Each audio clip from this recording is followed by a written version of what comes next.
చాలా మంది మమ్మల్ని అంటుంటారు, నా మీ కొరకు మేము ప్రార్థిస్తున్నామన్నా. గుడ్, మేము కూడా వీక్షకులందరి కొరకు ప్రార్థిస్తున్నాం. మరి అలాంటప్పుడు నీ ధనము ఎంతో వ్యర్థమైపోతూ ఉంటుంది. నేను చాలా ఇళ్ళకి వెళ్ళినప్పుడు అబ్జర్వ్ చేశానండి, ఆ కబోర్డు నిండుతా టాబ్లెట్స్, టానిక్స్ ఏవేవో ఉంటాయి.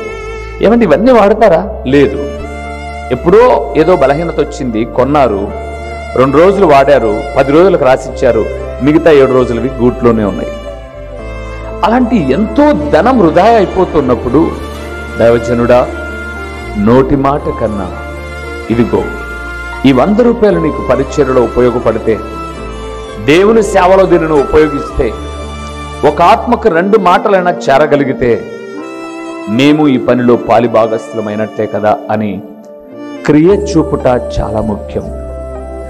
ప్రాణము లేని శరీరం ఎలాగు మృతమో, క్రియలు లేని విశ్వాసము కూడా మృతము.